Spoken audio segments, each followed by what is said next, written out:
Hey, it's Jordan. Delighted to be joined by Rebecca. Parson is a candidate out in Washington State for Congress, second time running. Did pretty decent in 2020 as a first timer. And, a lot of people, as a Democrat, you're running. And I think a lot of people have an idea of Washington State kind of as progressive, but I've been there a few times and maybe some corners are, but Yeah. overall, it seems to be kind of the a lot of parts are Republican, and in Seattle and elsewhere, pretty neoliberal. You're running in the Tacoma area. Can you kind of talk about your background because you have experience in America, but also in Mexico? Yeah, definitely. Washington State is seen as progressive and liberal, but east of the mountains, so basically eastern half of the state is much more conservative. And then even in, progressive Seattle, Tacoma, the population, working class people are very much for these populist policies. Bernie Sanders type policies, but the politicians are very neoliberal. And in fact, we only have one progressive in Congress representing us, progressive, Pramila Jayapal. Everybody else is funded by oil and gas. They're in the New Democrat coalition. So very neoliberal, like you said. And I'm running because there's broad support across the district. Bernie did really well in this district in both times he ran for president. And also through my on the ground work here as a housing organizer, for example, last winter, I co-founded a group that occupied empty buildings to get more housing for homeless people, especially, during the pandemic and over winter. And we saw some direct results from that, like 200 shelter beds added to the district. And then before that, like you mentioned, I've experienced in Mexico. I volunteered with the Zapatistas there about 15 years ago. They were inviting people, especially foreigners, to come in and act as human rights observers because their thinking was, the Mexican government funds paramilitaries to harass and assault the Zapatista villages. So they've found that when they have a foreigner there observing what's going on, that type of stuff is much less likely to happen. So I did that for 2 10-day trips. Small villages in the jungle, Zapatista villages. That was really inspiring to see what they've done, building, increasing literacy, decreasing maternal mortality, building their own schools and hospitals. So really, inspirational to see what they've done there. Great. And, Washington State, I mean, I'm not such a big fan of Jayapal right now after some things, but you have actually been homeless. So this is not like some theoretical thing to you. You've experienced homelessness. Can you kind of talk about aggressive things you've done, including, you guys took up a building in the Tacoma area. The officials did not like that to try and house the homeless. Talk about that a little bit. Yeah, we turned in a school building that had been empty for 12 years. We turned it into emergency pandemic housing. And there was a tent city local encampment that we had been members of our coalition had been working with for over a year. And so we were working with the encampment on this and said, the school's been empty. We see a way to get in there and fix it up. We have people, plumbers, licensed electricians. We had an ER doctor. We had all kinds of professionals who wanted to help us help the people and, rehab this building that had been allowed to just go into total disrepair. And so the members of the camp wanted to do that. So we went in, we did that. And then we decided to make a big media push with it. So sent out a press release. I was the media spokesperson, did tons of interviews, and we were able to get, a good amount of public support. Neighbors around the school were even coming, like, here's a casserole, and we know there's not heat in the building, here's some mittens, that kind of thing. So we had community support. Unfortunately, we got kicked out by the police the same day. They came at night in hazmat suits, kicked us out. So we continued with other stuff.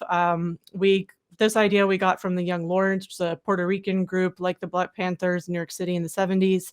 One of the big things the city wanted to do is pick up trash from homeless encampments. So we rented 2 huge rental trucks, we picked up mountains of trash, about over 100 bags of big contractor bags of trash, and then drove to City Hall, dumped it in front of City Hall. And what do you know? They picked it up within a few hours. And then our final action was we paid for Christmas Eve for 43 people to stay in a motel with funds that we had raised. And then the next day we went to the hotel owner and said, look, FEMA is providing 100% reimbursement for hotel expenses to counties. So we want to work with you to get the county to pay you because the money is there. And so we were able to actually have these people, the members of the camp, members of our coalition, stay there for over 10 days. It even got out through the homeless community and people were coming asking if they could stay. And so we were able to get some real results, 200 shelter beds added in the city. And like you mentioned, I myself have been homeless. I've slept in my car and I've experienced being told, even though I'm was very careful to obey the laws, not stay in one area, not park more than one overnight, that kind of thing. People just harassing, saying, move along, we don't want you in our neighborhood, calling the cops to do a so-called wellness check to just get me to leave, and also a lot of attempts to rob the vehicle. I almost got carjacked. So just a lot of harassment from all sides. I'm not in that situation anymore, but yeah, it's very, our society pushes homeless people out to the fringes. They don't want to see them, out of sight, out of mind, just seen as an eyesore.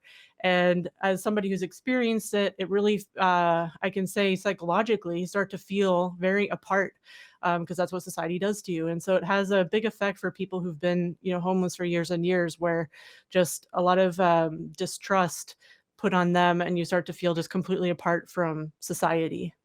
Yeah, I actually covered the bad homelessness in Seattle a couple years ago, in the backdrop of Jeff Bezos's whatever they put in the downtown square. I think it's like they call it Bezos's balls, Right. and it was really striking. I mean, I've seen homelessness pretty much everywhere I've gone, but like Seattle was particularly bad. And of course, Bezos throws things for headlines, like adding a few floors for homeless people, but obviously Silicon Valley has really made pricing and rental rates skyrocket there. I wanted to ask Yeah. you the obvious question, because there's progressives in Congress now that, not the exact same background, but do have a background of activism before they got there, agitating, galvanizing the troops, not playing nice with local officials, but really, aggressive tactics, and not, organizing. But then when they get into Congress, this for members of the squad and others, activism is like writing a letter to President Biden, kindly asking him to do things. And I'm sure you've seen online and elsewhere, there's a lot of people that were on the Bernie train twice, supported squad members who are just fed up. And they're some of them saying, why bother voting for someone if they're running as a Democrat? Because they're going to say they're going to fight, but then we're not getting much of that fight. I don't want to say, how are you different, but what are your views on, if you get elected, actually playing hardball and actually kind of leveraging the grassroots? Yeah, one thing I would do is Jason Call, who's also running in Washington State, has proposed not joining the Progressive Caucus and starting our own caucus. And that's something I would go along with him in doing, because you see like Chantel Brown joined the Progressive Caucus and then they endorse her. She's not a progressive. So I would favor, and I would work with Jason on this and starting our own caucus and using those hardball tactics. And I think what would keep me accountable is that I'm with the movements, involved in the movements. And for example, like years ago, before I was running, when I was with Tacoma Democratic Socialists of America, I wrote their endorsement questionnaire because I was on the electoral committee, and I included in there, like, if we endorse you, will you commit to doing a meeting with us over video every quarter where we can talk to you directly, just our members. That's the kind of thing I would encourage organizations to do, is to maintain accountability. Unfortunately, in this country, we don't have like a membership-based electoral political party where the members can recall their politicians. We don't have that, but what we can do is take organizations like DSA or Sunrise or other community groups, and just say, like, if we endorse you, you have to meet with us once a month, and if you don't, we will blast you on social media. And just put that in the endorsement questionnaire so the politician knows what they're getting into. And I wrote that into an endorsement questionnaire for Tacoma DSA years ago before I was running. And another thing, it's like, I can't really do this myself because it would negate the power of it, but you can start a pack. Like, okay, if we're going to support this person, and then they they turn their back on us, they sell us out, we have this PAC ready to go to fundraise against them, and put somebody else in their place. Right. And so if somebody did that for me, I would welcome it. That, yes, please keep me accountable.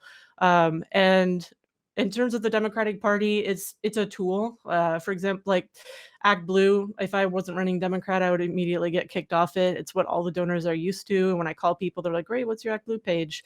And then when you look at electoral results in my district, people running independent and third party, they get very, very low 1, 2, 3% of the vote.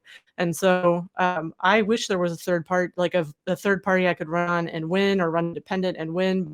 But those of us who want third party, like, we're still pretty far ahead of the electorate. And yes, there's polling saying, people want a third party, they want independent, they want to vote different for the presidential. But then when you actually give them the choice, they choose red or blue.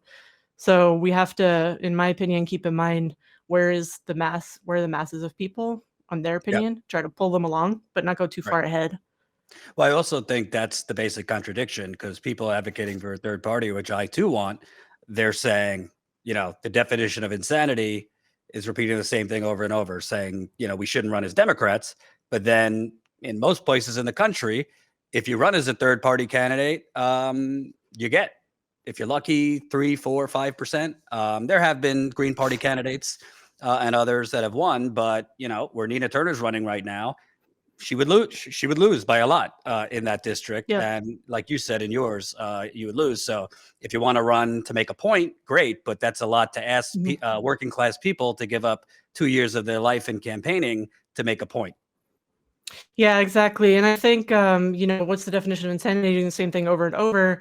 You could also, the point is to do, if it's the same thing again, and that's the appropriate tactic based on your analysis, then do it again, but do it better and learn from the past, because you could say the same thing about third parties. How many third parties have been tried again and again and again? Well, we're going to leave the Democratic Party. We're going to try this instead. Fails. We're going to try this instead. Fails. And so I think that argument in particular isn't as compelling, and it's rather to look at, what's the situation right now that makes sense, and how can we learn? So for example, everybody talking about starting a third party, which I support, I would encourage you to learn about the history of the US Labor Party in the 90s that tried to get going, because a lot of people talking about this has to be based in labor, especially if you've watched, Brianna Joy Gray's show. She has politicians on. Shama Swant has to be based on labor. Okay, well, there was the US Labor Party in the 90s. With all of their membership together, they had like voting delegates, national conventions. It was very strong. With all that combined, they represented 20% of organized labor in the country, 20% of unionized workers, and it still failed. So what's different now? What would you do different now? I think is really important. I want to bring up, you'd be the first gay congressperson in this district. So you look at everything that's going on. I was recently in Florida covering this Don't Say Gay bill. And I think a lot of people, in my opinion, wrongly separate these culture wars from economics, but I think it's very connected. Obviously, first and foremost, gay people, Black people are basically being used as guinea pigs for extremists like Ron DeSantis. But to me, they're basically doing this to energize their base and distract from, in the case of Florida, skyrocketing rents, skyrocketing property insurance. Florida's inflation is higher than the national average. And these kind of culture wars are meant to distract the masses from the real Gilded Age we live in. As a gay person, obviously to you, I assume it's personal, but can you kind of talk about in Congress, if you were elected, how would you respond to these kind of Republican culture wars? Yeah, it's really important because it can affect economically. For example, gay teachers will be forced out of the system.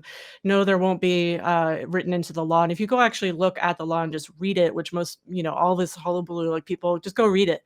And what it says is there's a vague clause that says, no inappropriate education for elementary school or developmentally inappropriate. And they add this clause so that it could apply to any age. And then who defines what it is? So is like a gay are not allowed to come into classroom. Me and my husband, me and my wife, my spouse, whatever. We went to Disney World this weekend. They can't say that because then a kid might ask, why do you have a wife? And then they get into that. They're not allowed to talk about it, and then they get eventually forced out of the job. And so their economic livelihood is gone.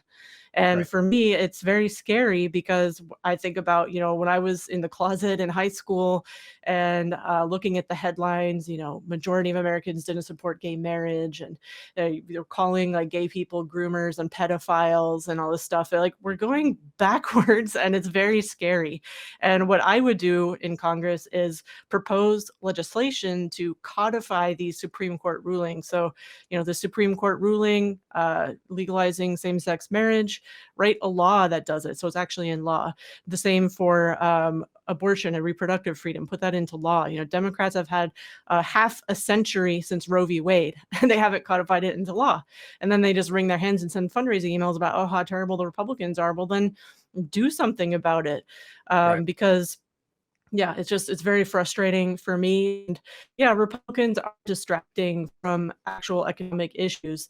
And one thing I found very surprising, like, my campaigns have never been acknowledged by Fox News before, but recently I tweeted that the $15 minimum wage is an antiquated demand. It should be 30. And a Fox News reporter reached out for comment. They wrote an article. It was on the homepage. Then they did a piece about it. If you look on YouTube, it's one of the most watched videos, like over 400,000 views, even more than other where they're ranting about culture war stuff, which usually gets them going. And it's like, why did Fox News notice this from this candidate who they had never paid attention to before? Why did they feel it necessary to bring it on air and trash the idea? Because it's actually a good idea. If you see Fox News attacking an idea, attacking a proposal from a politician, then it's worth taking a look at that idea. Right. And so, yeah, for example, $30 minimum wage, Republicans, are dragging us backward on culture, but also on economics. So we, in my opinion, need to talk about that more. Absolutely. And lastly, can you kind of talk about where the race is now, when the primary is, and your Chevron Democrat opponent, which I Yeah. liked in your ads, framing your opponent that way? Thanks. Yeah.